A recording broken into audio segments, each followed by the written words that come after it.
la Centrafrique, puisque c'est d'elle que nous parlons avec cette information sur la France qui a remis 1400 fusils d'assaut à l'armée. Francisco Napokura, vous aviez la parole sur cette Centrafrique même qui est l'objet de comment dire, qui attire toutes les convoitises. Oui, justement, je dis, cette France, disons, cette Afrique, disons, Afrique francophone, et surtout CFA, ouais. Et en quoi, sous forme de... c'est un objet, le franc CFA, pour les maintenir, n'est-ce pas, sous tutelle. Et ça continue, ça a été développé depuis par le général de Gaulle. Et depuis la guerre d'Algérie, tout ça qui a abouti au Gabon, où la France est vraiment installée. Et puis, je parlais de Sékou Touré. Quand Sékou Touré a dit non, je vais à l'indépendance, comment la France a tout fait, même jusqu'à aller fabriquer les fausses monnaies pour inonder le marché monétaire. Et quand la France voulait nous tirer encore vers le bas, on avait dévalué notre franc CFA ici.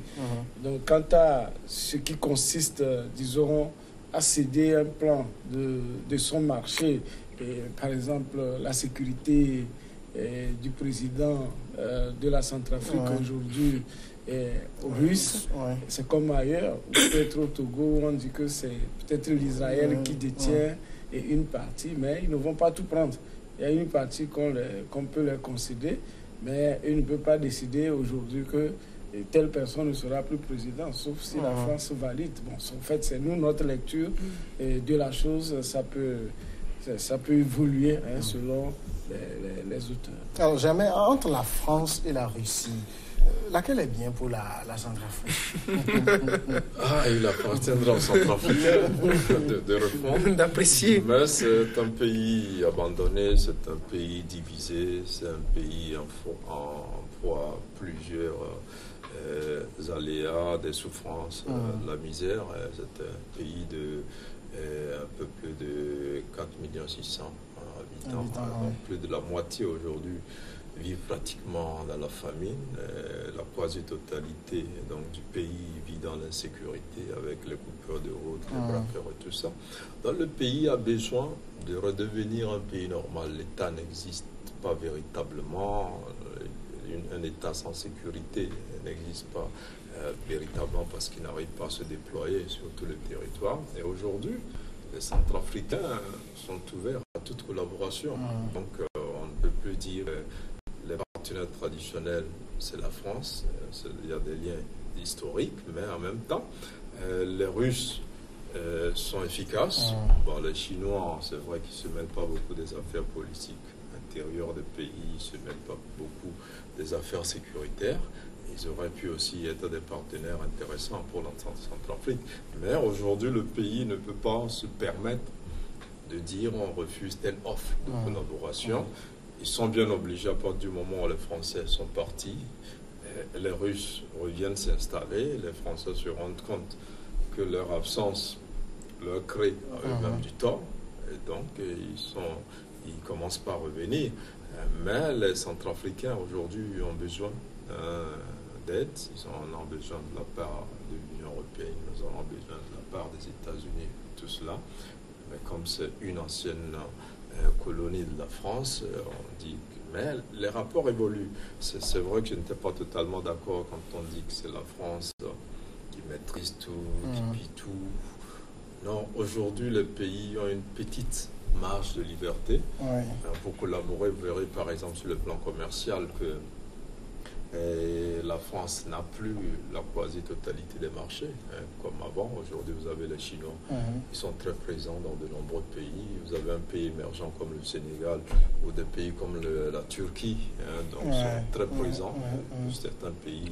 Donc, je crois que les relations évoluent un peu. Et la dépendance n'est plus telle qu'elle était avant parce que même la France n'a plus les moyens de s'occuper des pays africains sur le plan sécuritaire comme elle le faisait, de déployer des hommes, de les cantonner pendant des années, de les financer. Et donc aujourd'hui les opinions nationales dans des pays occidentaux, notamment en France, aux États-Unis, ne supportent plus que des militaires de leur pays soient envoyés sur des théâtres d'hostilité, sur les terres africaines, sur les terres un peu au Moyen-Orient et ailleurs, donc en Syrie et autres. Et donc ça fait que aujourd'hui des pays comme la Russie, la Turquie, l'Iran et autres, donc entrent en jeu et essaient de jouer leur partition. Et je crois que la Centrafrique a besoin d'aide. Elle a besoin d'aide aussi de l'Afrique. C'est vrai que l'Afrique est toujours un continent qui tend la main, qui n'arrive pas à s'organiser. Et avec les ressources qu'on a pour nous organiser, avoir une armée à l'échelle de l'Union africaine qui puisse intervenir dans certains cas. Si l'Union africaine elle-même est financée à plus de 50% par l'Union européenne. Bon, voilà. Donc, il y a la question de Firmin. Est-ce que l'Afrique peut se passer de la sécurité française? Est-ce que la France peut se passer de la sécurité américaine? L'Union européenne en général. Est-ce qu'ils peuvent se passer des Américains? Je crois qu'à chaque échelle, il y a les garants de la sécurité. Les grands garants, ce sont les Américains, un peu les Russes aussi dans certaines parties du monde. Et aujourd'hui, les Américains se désengagent un peu de l'Europe sur le plan sécuritaire. Ils n'ont pas envie que les Européens contribuent beaucoup plus qu'ils ne contribuaient avant parce que les États-Unis finançaient pratiquement la sécurité de l'Europe. Ils n'ont pas envie que les Européens financent. C'est la même chose aujourd'hui. Les Français ont envie que les Africains se prennent en charge. Et puisque les Africains n'ont pas les moyens pour acheter des armes, pour former les militaires et tout ça, ils sont obligés de nouer des partenariats. Et c'est là où le partenariat avec la Russie est, à mon avis, important pour la Centrafrique. Alors, sur ce petit chiffre, pour édifier ce qu'il est en train de dire, l'architecture, pour ceux qui nous écoutent, l'architecture de paix et de sécurité de l'Union africaine est financée à 98% par l'Union européenne. Et l'autre chiffre, c'est par rapport aux États-Unis. Tout ce que l'Union européenne dépense en 10 ans sur le plan renseignement, c'est ce que les États-Unis dépensent en une année. Tout ce que toute l'Union européenne dépense en 10 ans par rapport au renseignement européen, c'est ce que les États-Unis dépensent en un an. Donc ça veut dire que les États-Unis ont le monopole de la sécurité mondiale. Mais attendez, et en ce qui concerne la mainmise de cette France, elle est évidente, surtout qu'elle est économique.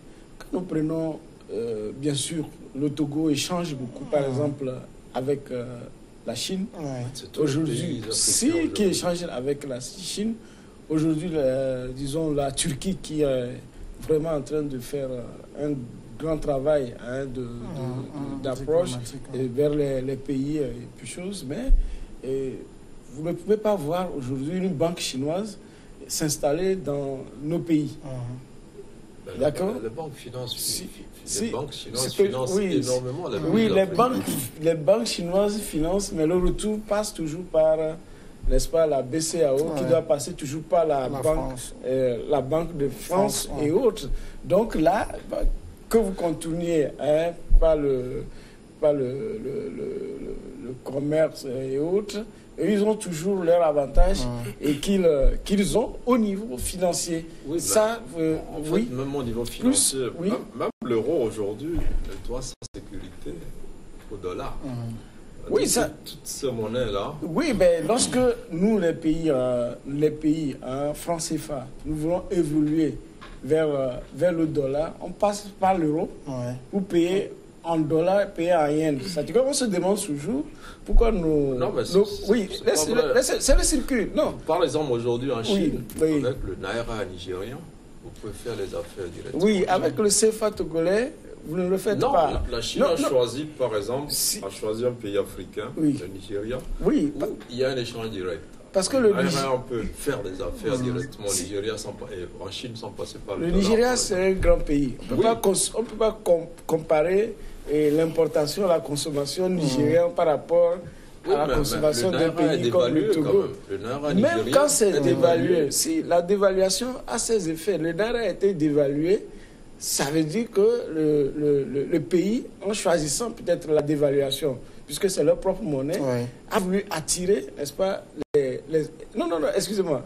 A voulu attirer les investisseurs. Non, attendez. La dévaluation, bien sûr, que vous me dites que ce n'est pas eux qui choisissent, mais quand c'est leur monnaie, ils ont plus la même mise là-dessus. Et lorsque le franc est dévalué, ça fait des flux d'investissement. Non, ce qui le maîtrise, c'est les Américains. Les Américains dévaluent le dollar quand ils veulent. Et c'est toujours à leur avantage parce que c'est eux qui garantissent toutes les monnaies. Les autres pays subissent la dévaluation. Tous ceux qui ont leur propre monnaie, bien sûr, le Ghana entend a dévalué le CIDI. La monnaie a été dévaluée, c'est deux choses différentes. Oui, la monnaie, qui l'a dévaluée? Pourquoi vous dites que... Parce que les monnaies sont arrimées à certaines monnaies. Certaines monnaies, bien sûr. Oui. C'est le franc français, par exemple, qui a décidé de dévaluer le franc CFA. Ce n'est pas les pays africains qui ont décidé de dévaluer le... Qu'est-ce que ça a donné, la dévaluation du CIDIS?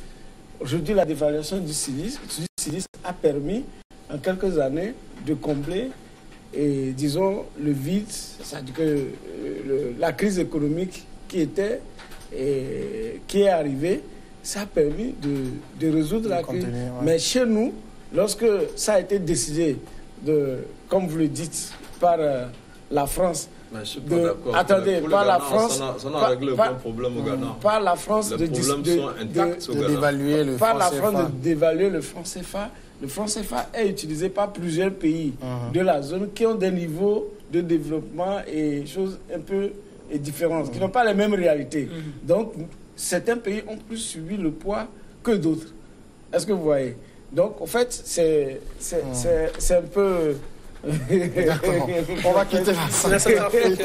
On va passer maintenant au Gabon. Des grèves sont en cours dans divers secteurs du Gabon pour protester contre des mesures d'austérité prises il y a 6 mois, mais aussi pour des raisons politiques. Un mouvement assez peu suivi, ont constaté des journalistes. Lundi, la Confédération syndicale dynamique unitaire a lancé une grève générale nationale de 3 jours et prévoit une marche le 18 décembre prochain.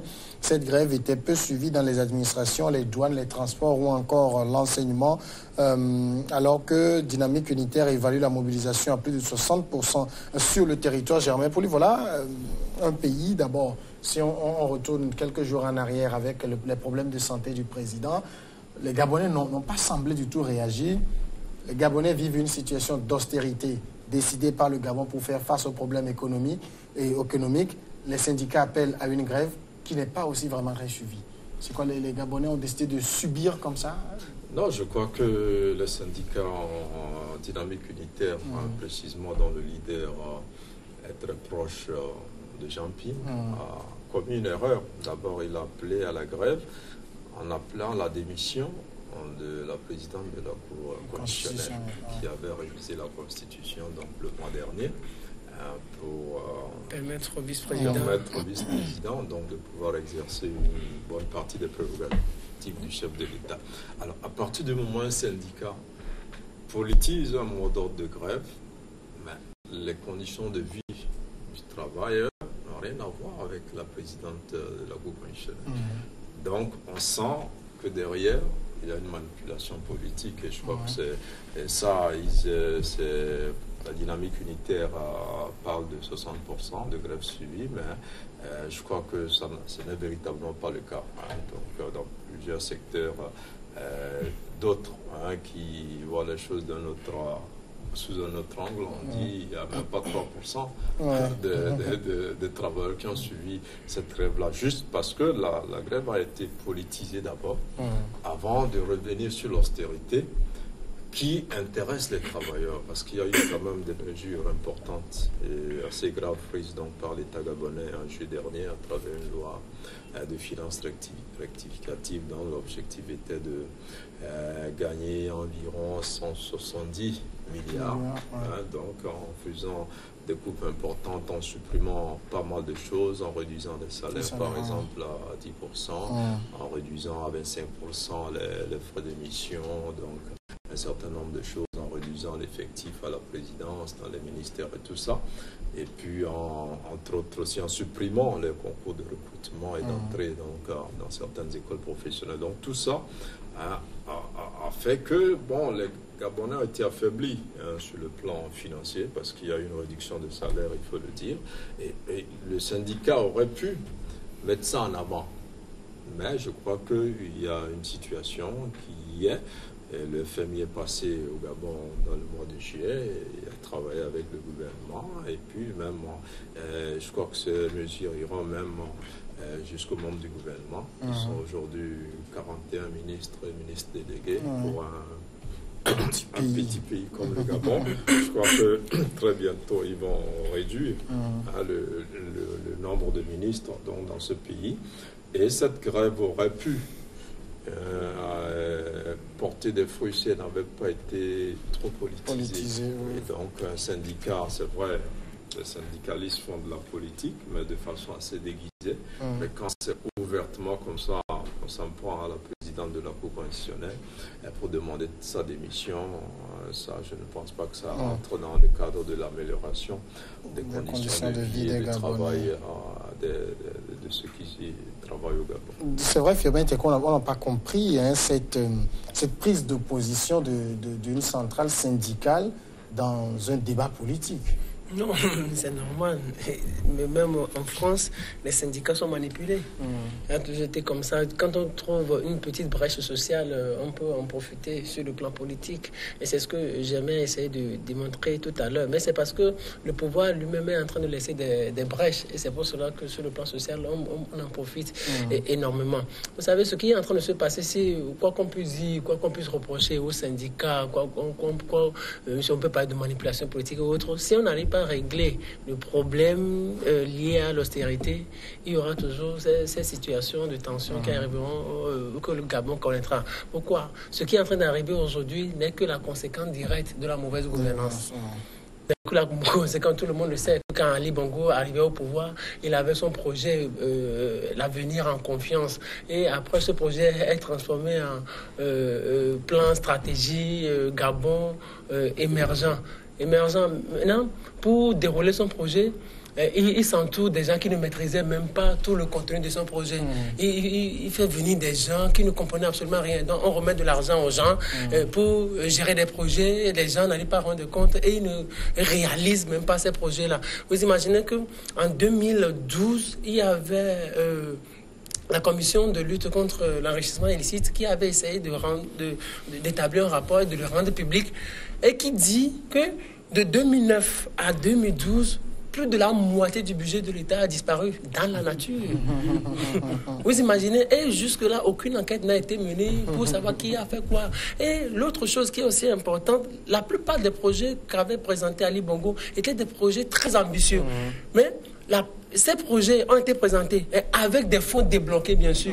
Les fonds ont été utilisés, mais les projets n'ont été jamais réalisés. Il y a des 18 milliards de francs CFA qui ont disparu des caisses. Il y a 25 milliards de francs CFA qui ont été empruntés à la BAD, qui devraient servir à construire 3 universités à OIM, à Mouila et à Port-Gentil. Ces universités n'ont jamais été construites. Mais ces fonds-là ont été dépensés. On ne sait à quoi sont servis ces fonds-là. Et il y a aussi l'autre côté, la chute du baril de pétrole. Le pétrole est le pouvoir principal des recettes fiscales du Gabon. Donc cela a porté un coup dur à l'économie. Donc Ali Bongo se retrouve dans un cercle vicieux. Il n'a plus d'argent dans les caisses. Il est obligé d'aller emprunter, il emprunte, il vient, il dépense un peu et on fait disparaître le reste. Donc il s'enfonce et avec cette situation, il ne peut pas s'en sortir. Même si aujourd'hui, il essaie de respecter un peu les mesures d'austérité imposées par le FMI, s'il ne nettoie pas sa propre maison, il y aura des problèmes. C'est le moment aussi d'interpeller les autorités togolaises. On a l'impression quelquefois que les chefs d'État ou les chefs d'État africains s'entourent des gens qui ne maîtrisent pas leur projet. Et moi, je trouve que au Togo aussi, c'est des choses où le président de la République, il a des projets ambitieux, il annonce des projets, il annonce de grandes mesures, mais son entourage pose problème. Si ces dirigeants africains-là surtout ceux-là qui ont succédé à leur père, s'ils ne nettoient pas la maison, ou s'ils ont confiance à certains venus de France ou à certains nouveaux venus, s'ils ne nettoient pas cette maison-là, il y aura toujours des grandes sociales. Alors, dans le Gabon d'aujourd'hui, Francisco, c'est vrai que la situation devient très difficile pour beaucoup de Gabonais qui étaient habitués à la belle vie, mais il va falloir aussi qu'ils s'habituent à la nouvelle situation, même s'ils n'en sont pas responsables, qu'ils sachent que bon, la manne pétrolière ne coule plus comme avant. Oui, je commence par la chute de Firmin. C'est ça, c'est quand on est surtout mal élu et on veut faire des gymnastiques. On est obligé d'aller chercher du sang nouveau qui sont des gens qui ne sont pas forcément des gens de terrain. Et puis on dilapide comme ça de l'argent. Tous ces projets-là que Ali Bongo a miroité aux Gabonais, et que chez nous ici également, on a miroité avec des dépenses des milliards. C'est-à-dire que des programmes qui, au cours de parcours, changent de nom. Ça devient aujourd'hui... Moi, j'ai refusé même de bûcher ce nom parce que c'est la conséquence. Le Gabon, ce n'est pas qu'on va demander au Gabon, n'est-ce pas, aux Gabonais de s'habituer parce qu'il y a crise.